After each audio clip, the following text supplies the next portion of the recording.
Let's go to the next slide, Dubiji. And yeah, so let's maybe quickly take a detour and talk about threading models. We have heard so much about threads. I think our own experience in Java, we always used to look at, the basic thread class, then the notify object, object.notify, notify all, wait.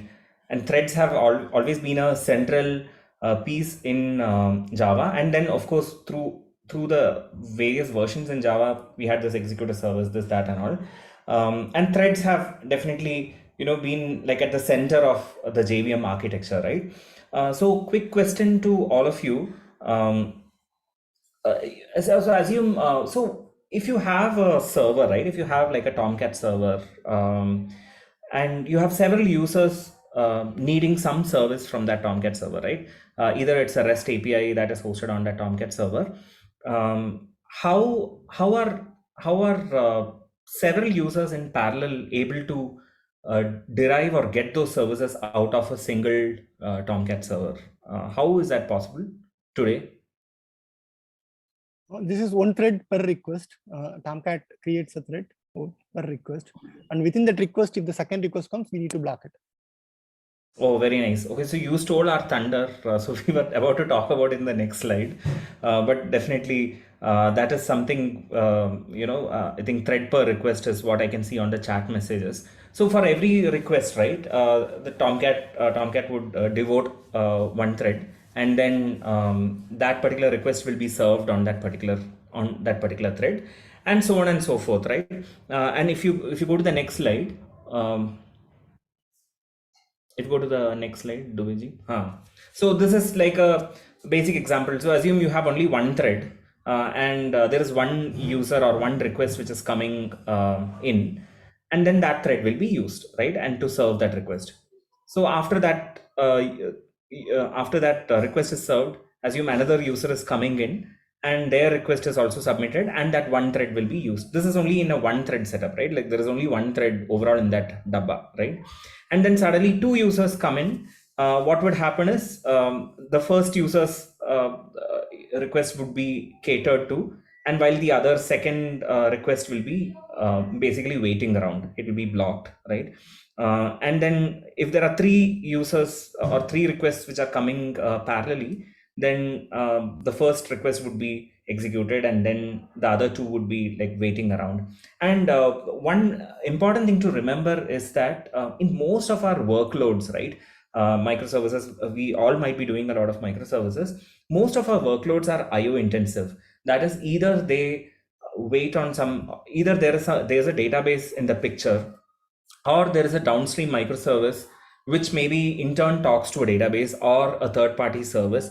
And there is a lot of waiting around which is happening in most of our workloads. Of course, there are compute-intensive workloads as well, but that is not a predominant thing as we see in the industry, right? If you look at an overall portfolio of the kind of work that we do, mostly it is IO intensive, and there is a database, and always the database is like a bottleneck over here.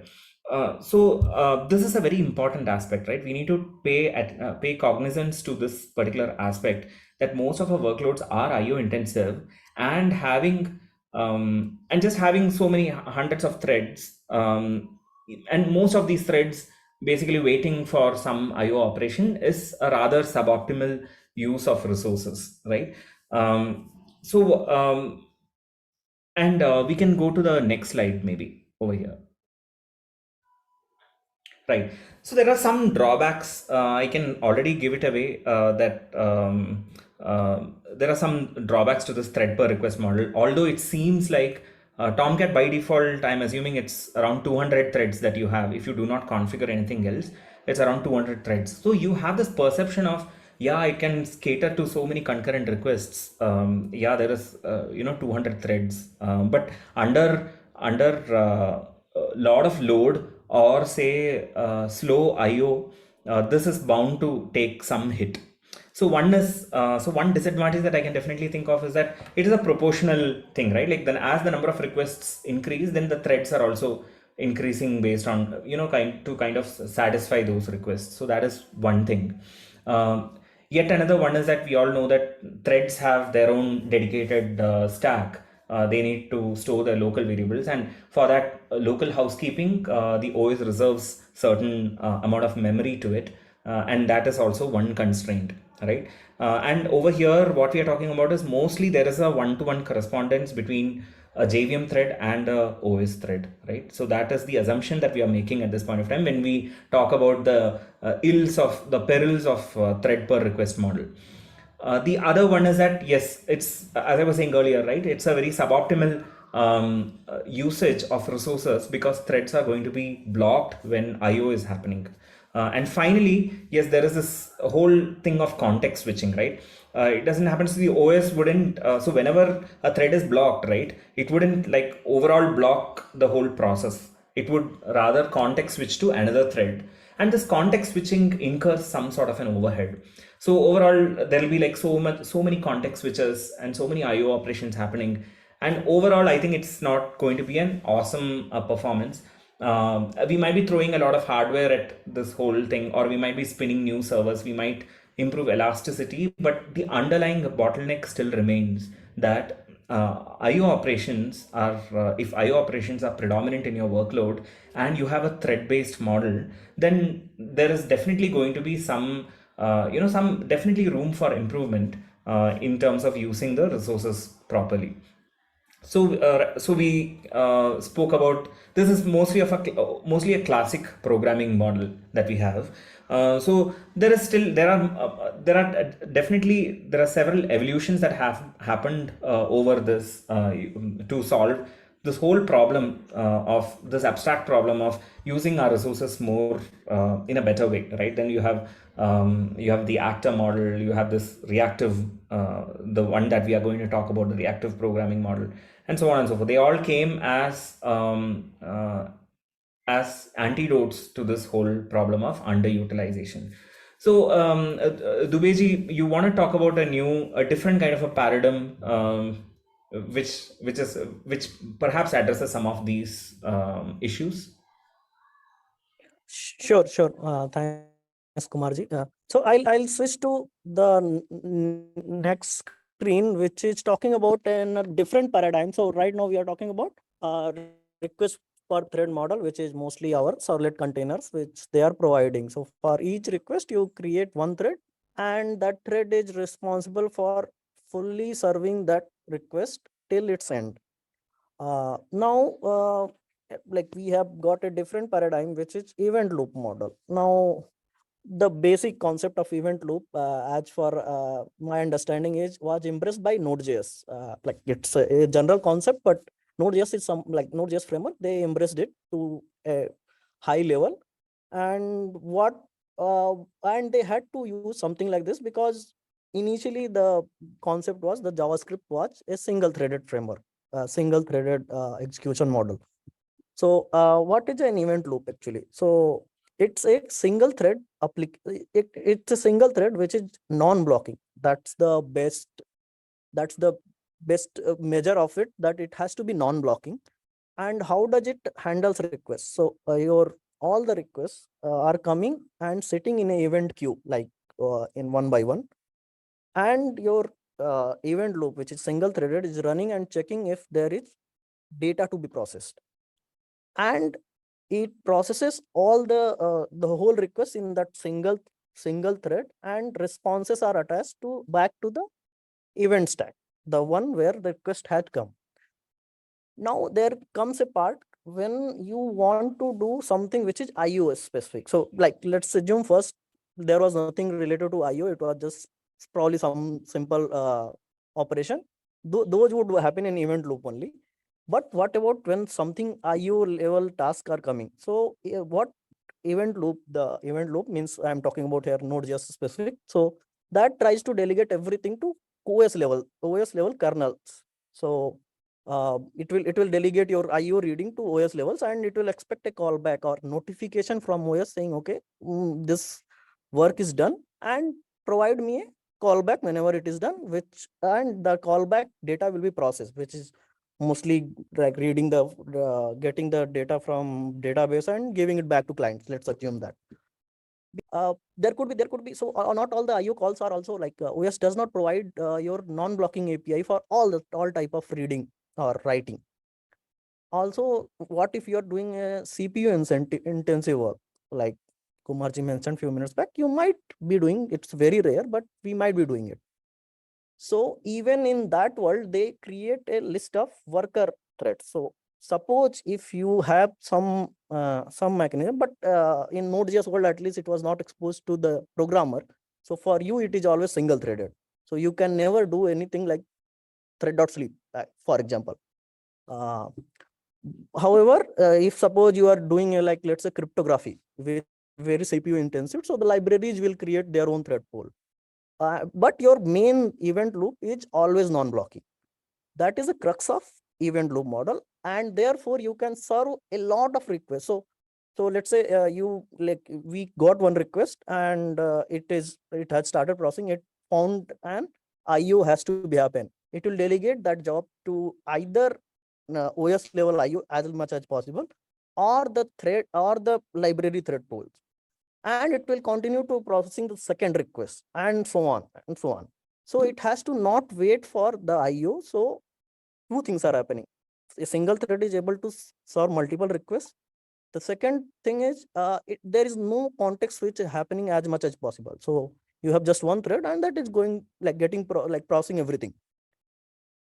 That is the event loop model, which basically came as an alternative to the thread per request model.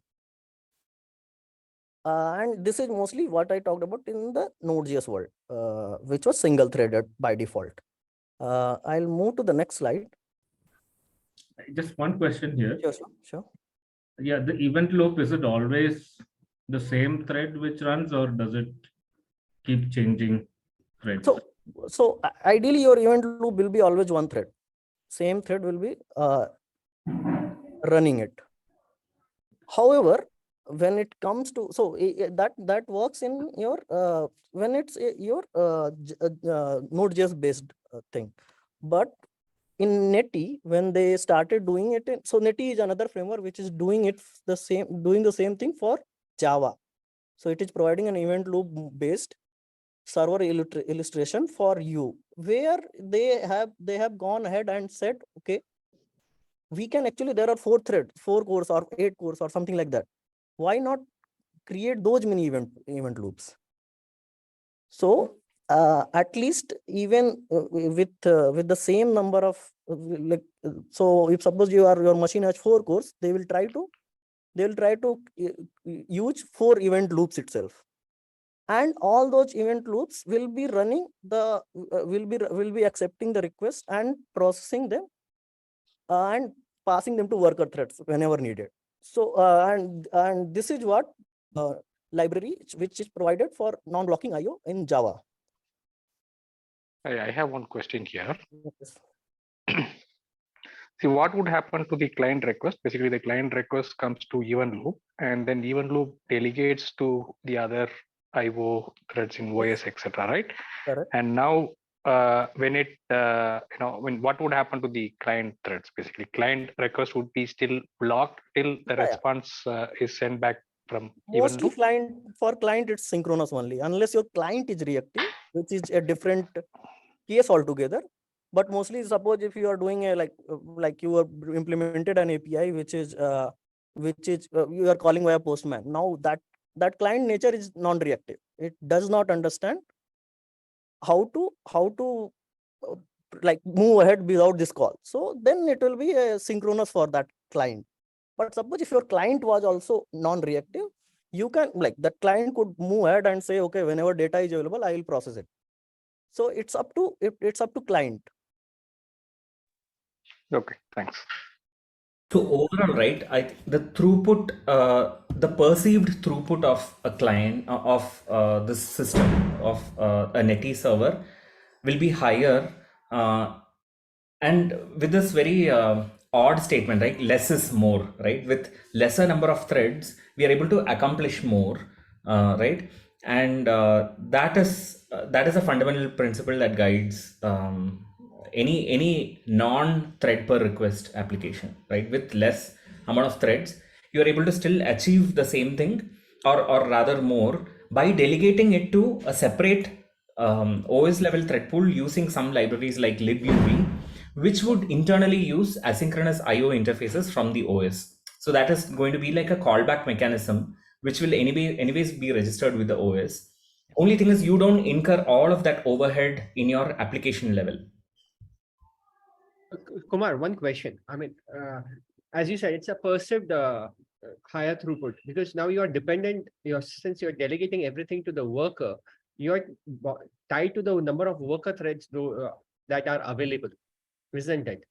So now, let's say if you have 200 Tomcat thread, now you have only 200 worker thread. Then obviously you cannot process more requests. Is that correct understanding?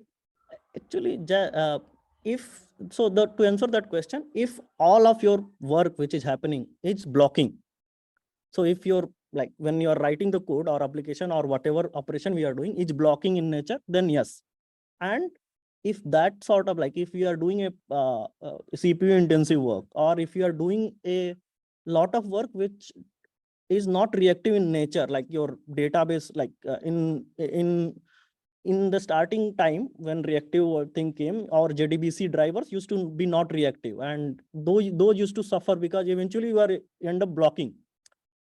So yes, if all the work which you are doing is non-reactive, then you end up doing the same thing. Actually, you are doing the Tomcat level of operation with 4 threads or 8 threads or 10 threads only. But if you are using all the non-reactive, so basically your network is by default non-reactive, NIO. Your after like with the new NIO APIs, it's non-blocking. Even your latest JDBC drivers have become reactive. And if you're using things like MongoDB or Cassandra or something, they are by default, means they provide good amount of non-reactive support, like reactive support, non-blocking support. So if you are doing those things, then actually you are very rarely using worker threads at all. Worker threads will only come in picture when you want to, so you have something CPU intensive to do, and you don't want to do it in an event loop because you will end up blocking the request processing itself. Does that answer your question? No, I have still a question. Sure. See, but event loop also, you give a request, but it will delegate to the worker for the IO to contact the database, right? Let's say. Yes. Now, if I have 200 requests which comes to the database, and that database takes time, reactive or non-reactive, if the database takes time, those 200 workers are still blocked, isn't it? Will they will not go and process the next request because they have to get the response from the database now. Correct, but they don't have to wait for it. What they have done, they have delegated it to a kernel thread, and they are waiting for a notification that data is ready now. And when data is available, they will execute a callback with the data. So if you have seen the non-synchronous code, it's mostly you never write it in synchronous manner, but you write it in callback manner, where when data is available, I want to do this. And that data is notified using events. Okay. All right. Thank you. So just extending on this thing, what you explained. Okay. So the thread will not be blocked. It will carry out the other tasks till it receives the event. Correct. Okay. Only, and then I'm again saying, if so, that OS should support those operations in a non-blocking manner, which is most of them are supported, but probably you are using some third-party infra which does not support it. So then you will have to write something like where you will delegate it to worker thread, which has to block. And that's why we say that if based on your type of application which you are writing, you need to choose whether to go for reactive or not. So if you are doing a CPU intensive work, which will be taking a lot of CPU time, then probably multiple thread is the option. Does that clarify? Yeah. Awesome. In the interest of time, we can move forward, but keep the discussions alive. If possible, one of us will also try to reply on that. And of course, this is a huge community, and everyone can collaborate on the Zoom chat. And if possible, we can stay, after the call too, we can take more questions. So we could move forward with a small demo of sorts. Dubeji, over to the next slide. That's the demo, right? Okay, yeah, sure. I will stop sharing. Probably you will have to share for Yeah, this. I can share my screen. Oh, sure.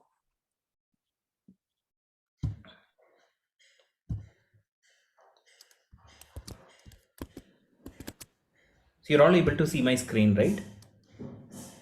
Yes. Awesome. Okay, One question can I ask? sure.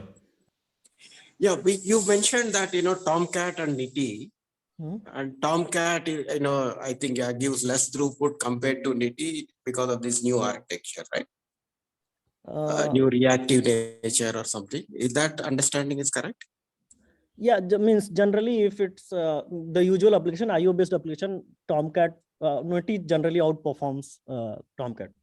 And is Tomcat not trying to think in the same way and then improve it? Yeah, so we'll come to that. There are, Okay. they have also provided, so post Tomcat, I guess Servlet 3.1, they have also started providing an IO based operations, but by default, they still start with request per thread. You can tune them to run in an IO manner. Okay, got it. It's configurable. That's what you mean. Correct, correct. Oh, thank you so much. Sure. All right. So on this, so this is a small code base. I think this is just to illustrate, a perceived difference, as I was saying, right, between Tomcat and a Netty-based reactive server, right? So right now, what you're seeing is a very simple Spring Boot application, all right, and it is written with it's written in a non-reactive fashion, which is like the old school way of doing things. Right now, there are only two APIs on this particular Spring Boot application. One is it's a get all events of sorts, right? There is one API to do that, and one is to get what is the next upcoming event. Event in the sense, okay, this is not the our Kafka event sort of thing. This is just like an event, right? Like Bangalore Jug meetup. This is an event, right? So one is to get all the events, and one is to get what is the next event. I mean, this is just to illustrate this difference between a thread per request based model, like how we have for Tomcat, and a reactive stack which uses Netty under the hood, right? So one difference that you have to you can notice over here is that inside this get all events, right, I'm just going to I'm going to introduce some sort of a delay, right? This is a very slow API, right? I just like, this is like a 30-second, it does something for 30 seconds and then it returns something, right?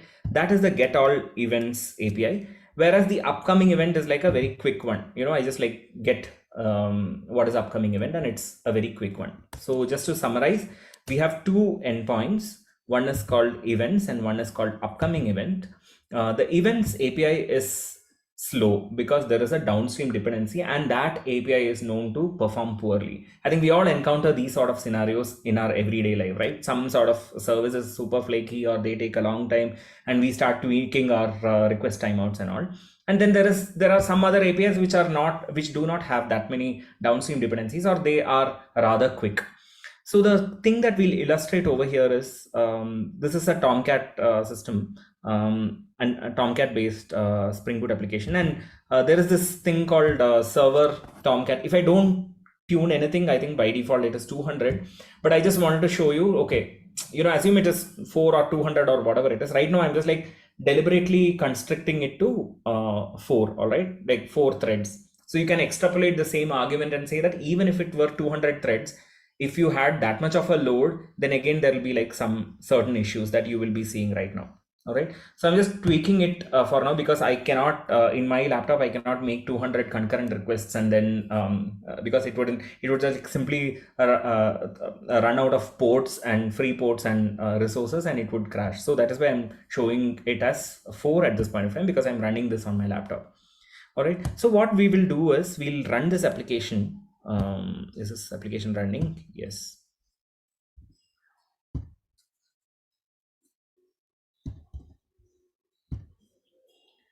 I'll run this application.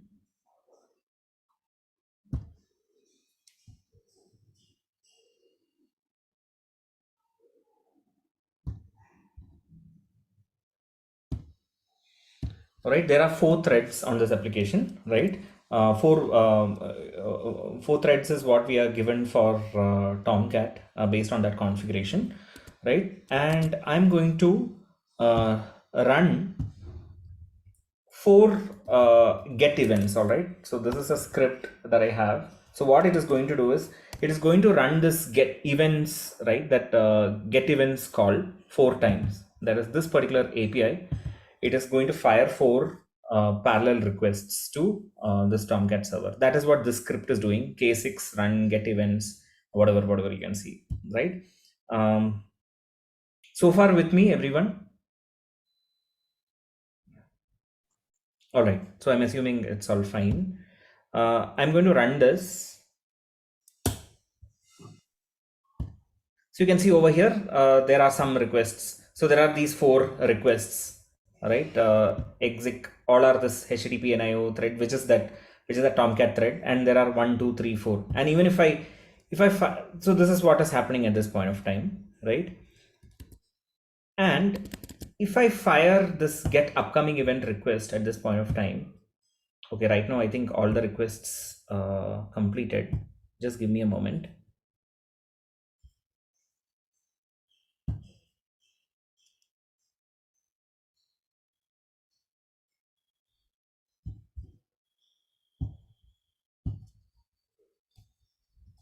So once again, I'm going to fire that request, the 4 30-second requests, all right, get events.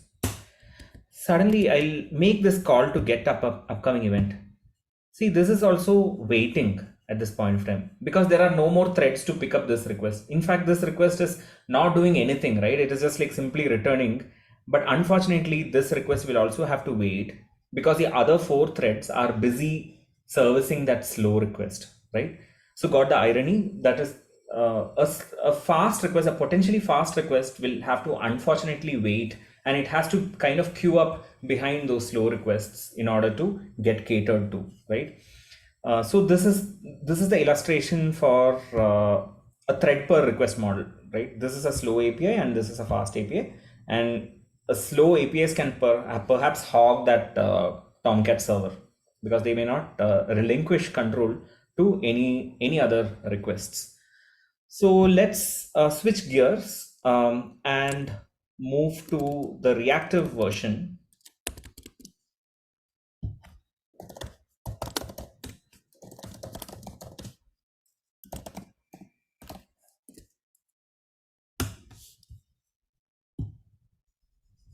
All right. Okay. I guess you will have to do Gradle import probably because Okay, it's done now. okay, All right. automatically. So right now it's the same API. You have events and upcoming event, and events is in fact going to be slow, except that we have sprinkled some magic dust over here, which is this flux event and mono event and all of that. So we'll definitely come to what each of these data types are and all in the subsequent slides.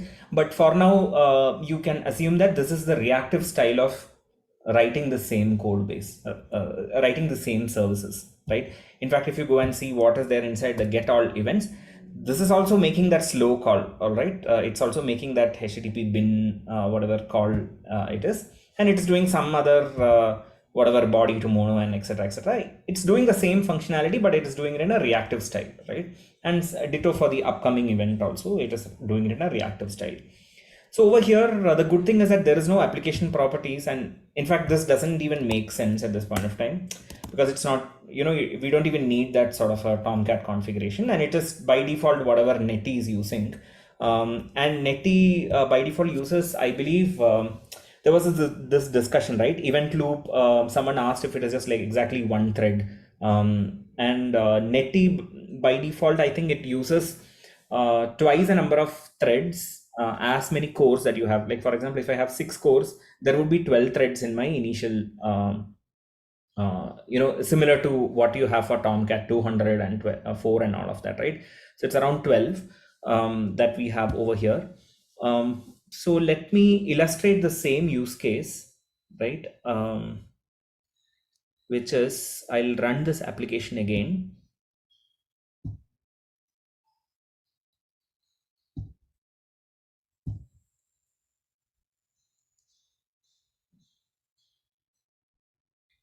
So here you can see it's Netty started on port 8080.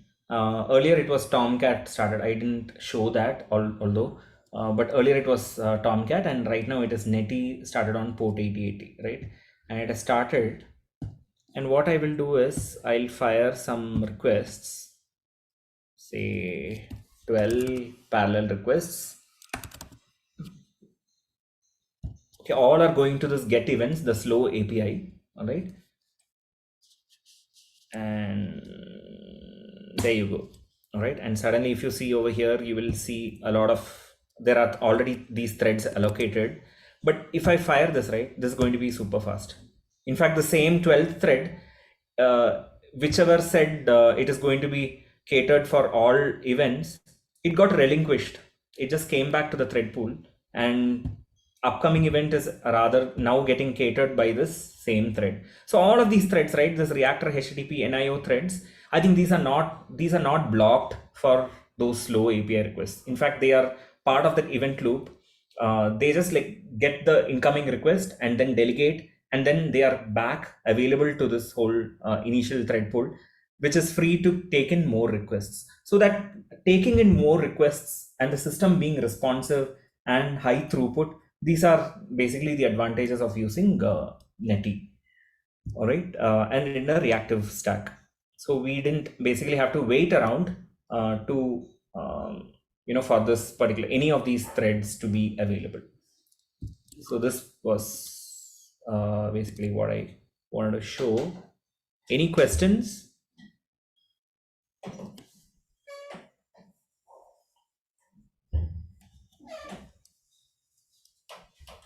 To use Netty, you'd have to move to the WebFlux model of coding.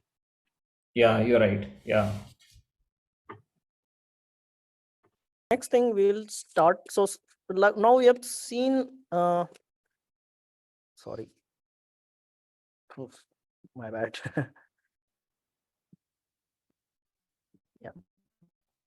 So we have seen like how what different models are there, and the different threading models between Tomcat and Netty, and how it in general it will affect our applications throughput and server processing capabilities.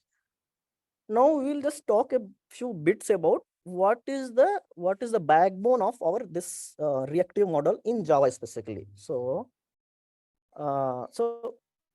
that's what we are going to talk about, and how it has been used by Spring to provide us this framework which we just saw. So basically, there is a specification, I would say, reactive streams, which says that to be able to process things in reactive manner, you need to have three things in your reading writing process, which it should be asynchronous, it should be non-blocking, and it needs to handle back pressure. So I guess we do understand the first two terms, asynchronous and non-blocking. Like I should be able to I'll asynchronous, I'll start processing, and the output will come later. Non-blocking means I will not be waiting for the output to be given to me. I will move on, and whenever it is ready, you will give me a call back. The third concept is back pressure, which is something specifically which has been implemented as part of reactive streams, or given as part of reactive stream, and there are different implementation. As we see RX Java, Reactor, Akka streams, and RX JavaScript. So Reactor is something which is generally used by WebFlux, and that is something we'll be discussing in detail going forward. So I will just move and explain the back pressure part. By the way, anyone aware of back pressure before I go and show something? There is a question. No. Okay, I'll just move it to back pressure. Yeah. So in reactive streams, first we'll talk about what all things are there. So we have a publisher, we have a subscriber, and publisher is in general terminology, publisher pushes events and subscriber consumes them. That's the general publisher subscriber pattern. However, here they have introduced another technique where subscriber can give a feedback to publisher. Okay, before that, one thing I would just like to say, generally here things are cold publisher. So if you know about a bit about cold and hot publisher is something which will emit the events no matter if subscriber is there or not. While cold publisher is, it waits for the subscription to happen, then only it will execute the operation actually. So suppose if you are reading from database, it will not read until you have actually said, okay, I want to read this, I need this data. So that's a cold publisher. In the reactive streams, they have introduced a feedback mechanism, or it's actually, so they have given keywords like request or buffer. So where you can say, okay, I don't want all the events in one sort. I want it at a given rate because my processing capabilities is lower than your publishing capability. Does that make sense what I just said? If a consumer is slow, it can say, okay, give me events one by one. Don't give me all of them. And once I processed it, I will ask for more and so on. That is called back pressure, where your client can handle at what rate I want the data. So it becomes a pull sort of model rather than push model from the publishers. Yes. Not exactly pull, Actually, right? not a pull actually, but it's just a controlling mechanism. I wouldn't say it's a pull. It's a pull yet. Because it's still, when data is available, publisher will push. But suppose if it is available early, but consumer has not processed it, it will wait for till by default it's pushing only. The default mechanism is it will push everything, but subscriber can choose to say, okay, I want data at this rate. Does that make sense? So basically subscriber needs to let them know publisher that, okay, I'm ready for the next, and then Correct. Publisher would do again the next push. Correct. So if they want. If they have events. Yes. And if they can, so there are your client could be reactive, your client could be non-reactive. So if your client is reactive, then you can do all those capabilities. I'll try one by one. But if you are non-reactive, then probably you will wait for everything to happen, and then only you will say, okay, I'll process all of them. Got it. It's a concept introduced. In case your clients are slower, they can control the rate of publishing actually from the publisher. So is it some queue-based mechanism where you can? How do you? I mean, I understand what is back pressure, but how do you stop a publisher from sending a message to a subscriber? Yeah, so for that, no, Varghese, I think if for example, if we take the code and see how exactly back pressure is done, so there is a glue object called, so right now you are seeing publisher and subscriber, right? So there is one thing called subscription, right? And that subscription is essentially a portal through which subscriber can express to the publisher saying that I want 2 more requests, I want 2 more results, and then don't give me anything else till I tell you. So there is going to be one way in which the subscriber is going to tell the publisher also. So publisher will keep pushing events, right? But the subscriber also has a chance to tell the publisher to say that give me 2 requests at a time, and only 2. Like after that, please don't give me anything. It is able to say that with the API itself, and that API to do that is basically the subscription object. So if you say subscription dot request of 3, means what will happen is the publisher will push 3 events, and further on it will not push anything else till the subscriber again says through that subscription object saying that subscription dot request of 1, right? That time publisher will push the next one. So that's sort of a there is a dance that goes on between the publisher and the subscriber. One will push this one, but only at the rate with which the subscriber informs the publisher. So if more, let's say, subscriber says, give me only 2 and don't send, but the publisher has more events, does it cache it somewhere? No, it wouldn't even produce that. The idea is that it wouldn't even produce that event, right? Okay. And then the subscription is basically binding between the publisher and the subscriber. You could think of it as that. Yes. Is it a broadcast, or is it not a broadcast? It's more of a 1:1. So subscription is 1-to-1, as I assume, because subscriber will latch on to a publisher And it is essentially what that subscriber, it's private to that subscriber. It wouldn't affect other subscribers. Maybe you would have other subscribers also latching onto the publisher, but then every subscriber has its own subscription object, and every subscriber can choose the rate at which it is going to consume those events, because it will have different, so maybe some subscribers are doing more intensive operations, and they are not able to cater to that. There could be some subscribers which are faster than faster, yes. So they can do it in a usual way at whatever rate. So it can, at max, they can go till the rate at which the publisher is publishing those events. It's to that extent they can. So how is that controlled? Like if there's one which has back pressure and the publisher is not publishing events because of that, how do you handle another subscriber who says, give me as many events as you can? Right. So over here, I think that broadcast terminology may not make sense. So I'm just like thinking at this point of time, I've not, I'm honestly not prepared to this thing, but what I assume is, so publisher subscriber is more of a pairing thing. It is not in a broadcast fashion, right? One publisher is not going to cater to all, multiple subscribers. I'm assuming it's all a one-to-one thing. So if I draw a parallel of reading from a database, so there will be as many publishers also created to first extract those records from the database and then push it on to the subscriber. Hello. Yeah. Yeah, hi. This is Anish actually. So I just wanted to understand, like, what I see is publisher will keep on publishing events, but we can limit the request for subscribers, right? Means let's say that you gave one example, like if subscriber is little slow with processing requests, maybe it can process request up to maybe 2 requests. So we have to configure on the publisher that this subscriber will only. Oh, not on the publisher, Anish. On the subscriber itself. So that particular thing is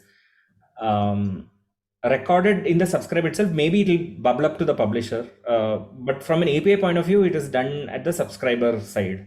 That it is 2 or it is 1 or it is 3 or 10 at a time or 15 at a time, and also it decides when to fire that also. So the how many at a time and at what interval should it get, that sort of a configuration is done at the subscriber itself. Okay, so my subscriber have that flexibility to control the requests. Right. So if it is like a truly end-to-end reactive system, right? So I'm assuming that even that same thing bubbles up to the publisher, and if the publisher is using, say, a reactive driver to read data from the database, it would chain at that point of time. So even the publisher would also kind of put that thing on the database saying that, okay, don't give me any more records because my subscriber is not asking for anything more. So that sort of a chaining is also possible if it is like a full end-to-end reactive system. But otherwise, yes, it is not. Like assume it is, if publisher, it's not using a reactive driver. Maybe it's simply reading all the 100 records from the database in one shot in a non-reactive fashion, and it is just keeping it with it. But the events will be actually emitted or to the subscriber only as per the subscriber's need. Okay. Sorry, you were saying something, right?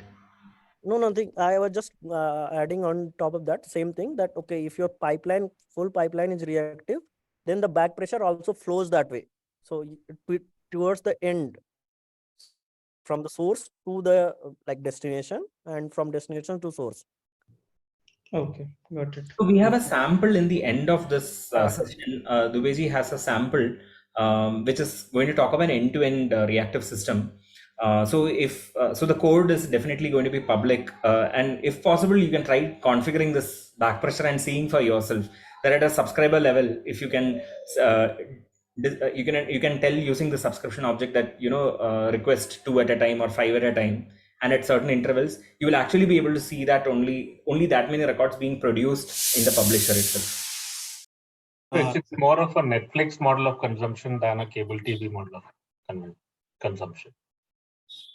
Netflix, you can pause. Yeah, so the buffering part you are talking about, no? Shankar, I'm sorry, I joined late. Just one small question. this publisher and subscriber concept, what you explained, is this holds true for RabbitMQ also? For RabbitMQ. Right. So by the way, so we are talking about this. I mean, these terminologies are used in messaging systems, etc. and all. Yes, definitely there is a publisher, subscriber, and all. But right now we are talking about publisher and subscriber in a reactive paradigm. This is the reactive programming paradigm. So there, these terminologies are used, and this whole concept of back pressure, where subscribers can inform their upstream publishers on how fast do they wish to get the events to themselves. Okay, but let's say in case of a publisher, when the request is coming to publisher from backside, there is continuous request which is coming to the publisher. So how does it handles let's say for an example, there is a application which is pumping the event to the publisher, back-to-back events, or a API call is happening back-to-back. So where does the publisher stores that information? So see, if it's end-to-end, as Kumarji said few minutes back, if it's a end-to-end reactive thing, then it will even like pass the back pressure also, back pressure, whatever. So if it's, you said request to as a client, as a subscriber, then this publisher, if it's coming getting data from some other reactive publisher, it will pass the same back pressure to that, and the whole back pressure also flows back. Now, if it was a non-reactive source, then they will have to probably implement their own buffering or something, where they will keep the data and produce as the subscriber demands. But then it becomes sort of non-efficient. Okay. That would lead to the implementation of, so suppose I am writing a driver for a non-reactive source, like let's say, I don't know, JDBC. Probably now it's not applicable anymore, but old days, like when people used to write wrapper over JDBC, which is blocking. So probably they will have to, their implementation have to, if suppose they have to provide a back pressure level of implementation, then they probably have to read all, but give data in chunks. So they will keep it somewhere in memory or something. Okay, fine. So because I had a different scenario, I'm sure this is not the right forum. We can discuss later. I wanted to understand on those things. Sure. Thank you. I'll move to the next slide. Yeah. So the next slide. So now we'll be talking about the Spring WebFlux, which is the framework of Spring, which is providing you the reactive programming concepts. Now, by default, as we saw that it is using Netty under the hood, which is and Reactor Netty is the top level framework which is used by Spring APIs, and the whole reactive ecosystem is provided to you. However, someone asked, is Tomcat also thinking about in this direction or not? So yes, from Servlet 3.1. So like you would have probably seen, so you can annotate things like @async or something in Tomcat nowadays, and it processes the request completion, at least request processing, in a async manner. Your request processing becomes async. However, and then from Servlet 3.1, actually they made the IO reading also, like reading from sockets and writing to sockets also non-blocking. So they have sort of provided the whole framework in that direction. Okay, you can tune Spring WebFlux with a Tomcat dependency, and your WebFlux application will actually run on Tomcat. But however, they say that it is sort of same performance it can give, but it is still not meant to be that way. So I've never done that sort of programming, or neither ever performance testing.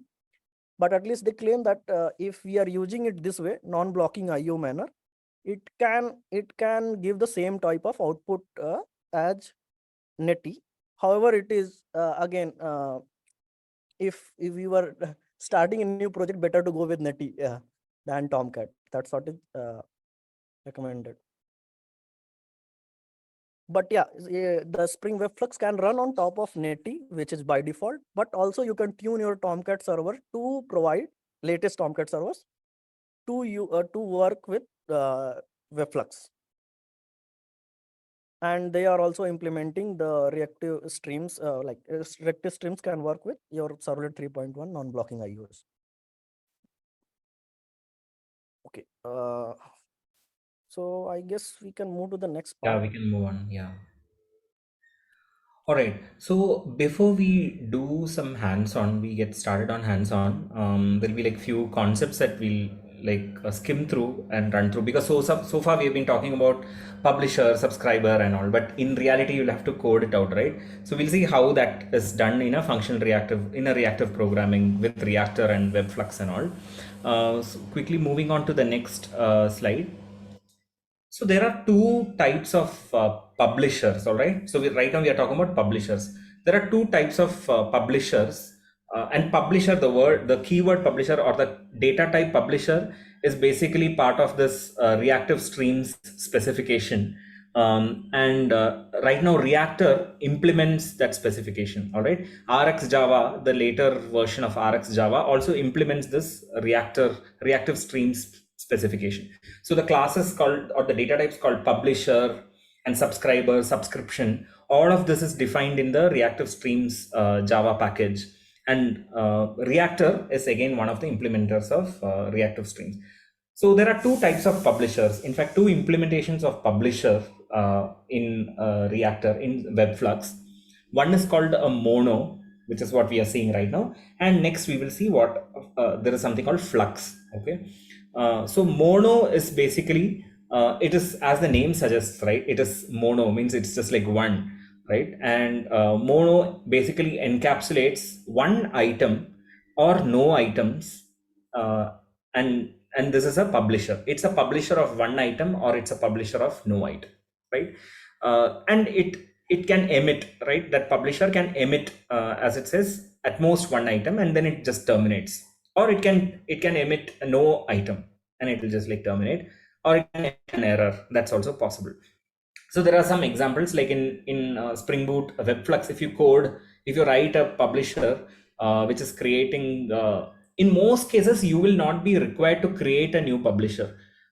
Mostly it will be like the database driver which will create that. You will, in the end, you will be reading some repository API, right? And there you'll say like get all users or something, which will return or find user by ID. It will give you a mono of user, right? And then mostly what you do in your Spring WebFlux application is transforming this mono using certain operators. We will see what those operators are. So mostly there'll be like that green, whatever you're seeing on top, there'll be like one mono which you're getting from the database, and you will do certain operators on top of it, which we'll see certain examples, and then we will convert it into different monos. So these are some examples that you can see. Like in case you are writing a test, for example, that time you will mostly use some API like mono.just of 420. So it's like a mono of integer, and it's a generic type, by the way, mono. Or you can create an empty mono by using mono.empty, or this particular third line, mono.just of Alice, a delay element of 2 seconds. So essentially it is going to create a publisher which will emit only one element called Alice after 2 seconds, right? So whenever someone is subscribing to this mono just Alice delay element, whatever it is, when someone is subscribing to that, they will get notified only after 2 seconds, right? So that is what will happen if you create that style of a mono. Moving on to the next type of publisher. Yeah, unsurprisingly, it is what is called a flux. So flux is essentially okay. So there is a bug in this deck. All right, I did not put the flux diagram over here. Right now it is mono, but you can imagine there are more beads like that. So this is what you call as a marble diagram, right? Whatever you're seeing on top, it's a very intuitive way of understanding what these operators are, mono, flux, and all of that. So my bad, I didn't put that, but you can imagine that that's more beads strung together, and it can. So it's a publisher which can emit 0 to n elements and then completes. It can be flux.empty, or it can emit an error, or it can emit all of these prime numbers over here, 2, 3, 5, 7. And with a delay of 5 seconds, right? So this is basically you're creating another kind of a publisher. So one question: can you help us understand this timeline diagram on the top? How do we read that, please?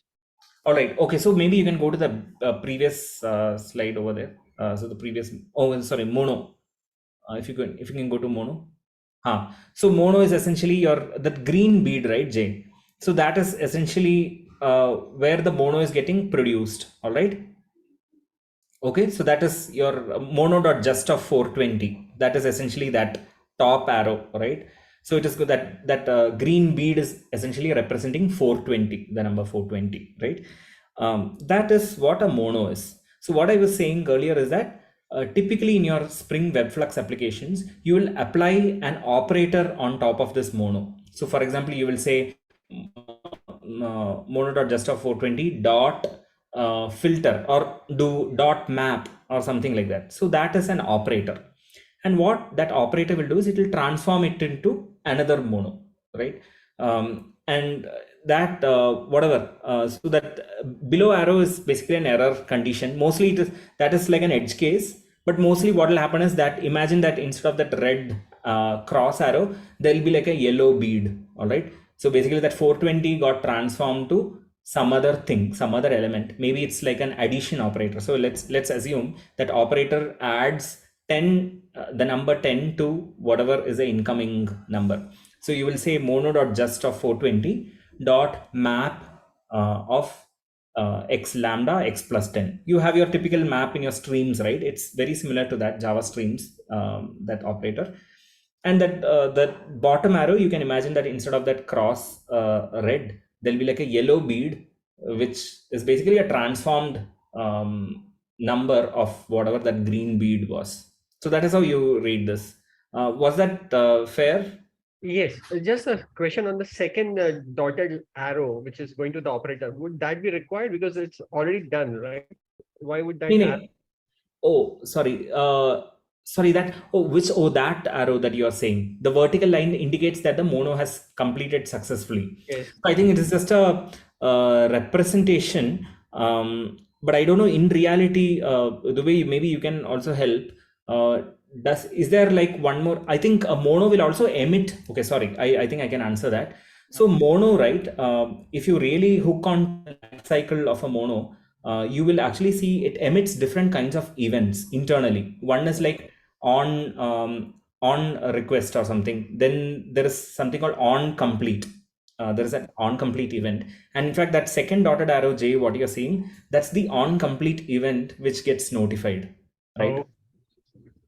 All right. Thank So you. it has a life cycle, right? There is a on next. Someone was saying, Abhishek. Yes, thanks, Abhishek. So on next is basically every that green bead, that dotted arrow is the on next thing, and then on complete is that final arrow. Now, if you see in Flux also, there'll be like as many on nexts, maybe as many elements are there in Flux. So 2, 3, 5, 7, there'll be like 6 on nexts in the 2, 3, 5, 7, 11, 13, and then finally there'll be an on complete event. So this is like an internal, typically while we code in Spring WebFlux, we may not want to, we wouldn't be writing the on next, on complete, etc., unless you are going to do some back pressure and all of that.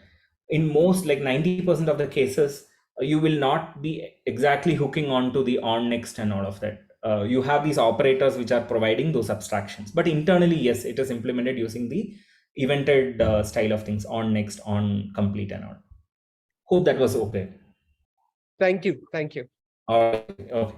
Thanks. So quickly, let's refresh some of the operators. I'm actually going to skim through the next set of 4 slides because I'm assuming that a lot of us might already have been familiar with your streams APIs, right? Duveji, next slide, please. So map is essentially, just look at the diagram, all right? So map is essentially what it is telling us. It is applying a transforming function, saying hey, all the squares should be, all the circles should be squares, okay, whatever that is. And when you apply map on a flux, it will again emit, it'll transform it to another flux, which will essentially have those same elements, but with the transformation applied, all right? And there is an example, there is a code example, which is essentially about doubling the numbers. There is a flux, and then you apply a double the number function on it. And in the end, it will emit 2468, right? Fair enough. Yeah, it's very similar to your streams API, except that these are these are publishers, these are reactive publishers, right? So flux.just is like for a test case, but in reality it might be like a database, a set of records from the database, right? And you're doing something on it. In our hands-on, we'll be actually dealing with not these fake fluxes, but fluxes which are emitted from, or which we are getting from a database. Next slide, Vijay. Flat map. All right. So this is a little bit, I don't know if there is a Streams API flat map equivalent over here. So that on the left side, it's a little bit chaotic, this marble diagram. So maybe what I can do is I'll like focus on the right side code snippet first, if that makes sense. So earlier, right, in our earlier implementation, in our map example, the transformation function that we wrote was returning the number itself, right? For example, it was double the number earlier, right? That was a transformation function that we were applying, and double the number was simply taking in the number and it was multiplying that number with 2 and returning that number itself. But in some cases, this transformation function itself will be like a database call, or it'll be something which is which will be like a IO intensive operation, right? Be reading from some database, and for each of those records you might want to call another service and get some data and then come back, right? So there are two IO operations which are kind of nested within each other.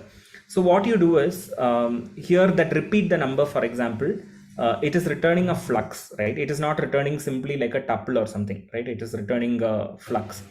So whenever you have fluxes of fluxes, right?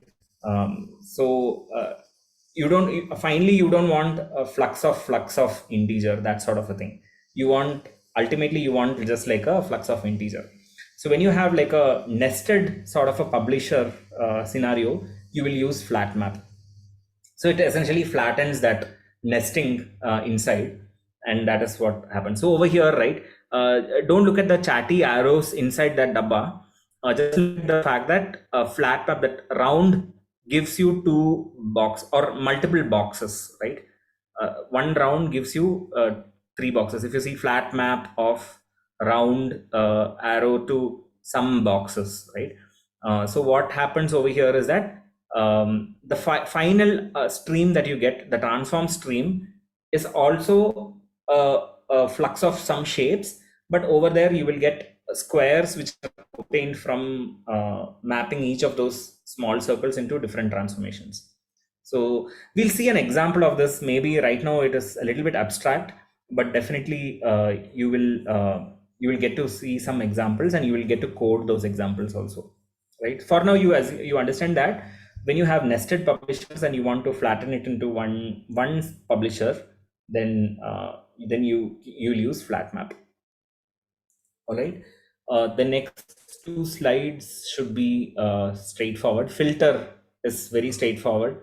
You are applying a filter function on a input flux, and you are getting a transformed flux. All right. The next one, zip. Okay, so zip is essentially it's similar to a zip, right? I'll take the example over here rather, which is you have a list of first names, Kalpana, Imran, Alon, and Michelle, and there's a flux of last names, which is like the last names of those people, and you want to create just full names by putting a space in between.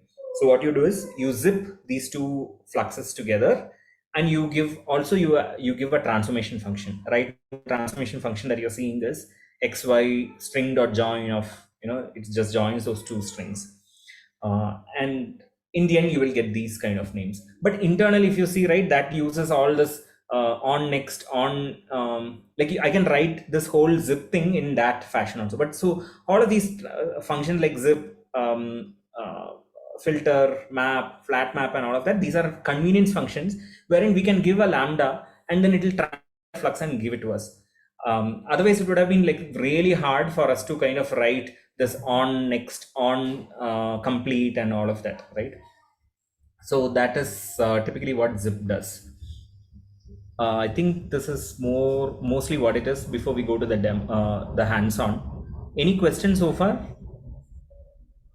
So all of these methods that we're doing are just preparing the publishers with the data that needs to be published.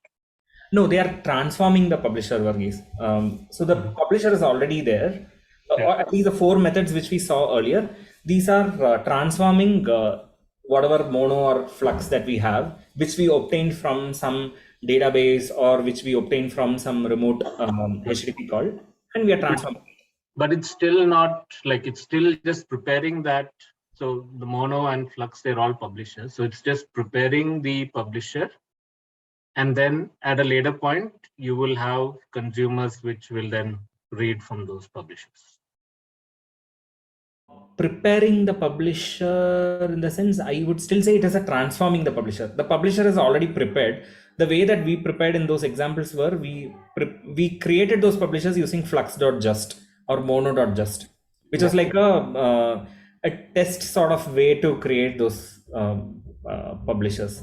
In typical applications, in production applications, you may not see that mono.just or flux.just. You might see in tests actually, but not in reality. In reality, you will get it from somewhere, right? But you will apply those operators Yes. before the subscription happens, right? Before the end subscription happens. Yes, of course. So this is your operators is where you will do your business logic. In your microservices, you will have some business logic, some transformation, some mapping this thing to that and all of that, right? Like that intelligence will typically be what you will bake into these different operators. And there are like tons of operators right now. I just like showed, 2 or 3 operators. Got it, right? Okay. Cool.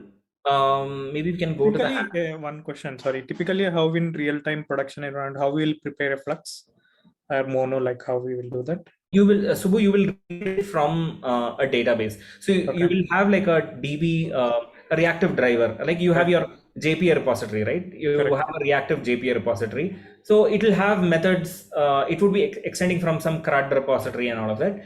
You will have methods saying find by ID. If you call find by ID itself, you will get a mono of type, mono of T. You will not get user object. You will get a mono of user.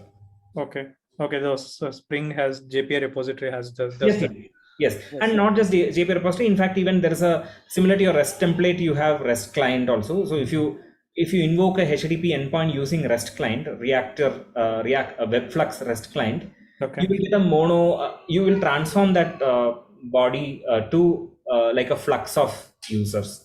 Okay. So that will also give you a flux. So these are the basic fluxes and monos that you will at least get in a production application, and then you will do your intelligence on top of it using operators. Okay. Thank you. So one more question, like when we say that endpoint return type, right? So how we will mention, like we'll give a flux of that, let's suppose user ID they passed and we wanted to return a user. Okay. So we will put like flux of user as a return type to back, like that's how we're going to send. Yeah, correct. Okay. Yeah. Okay, fine. Thank you.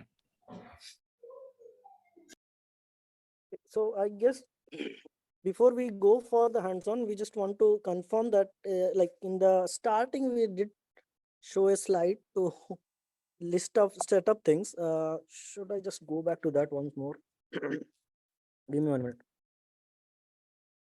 So we have prepared some things for hands-on, but we would need it to be available for you on your local machine. Like, did people get time to do these things, or in case they already have couple of things ready? Not yet. I have to get So do we need Java 17? I have Java 11 actually on my system. Okay, 11 probably will not work right now. Java 17 I don't have. We also have not seen.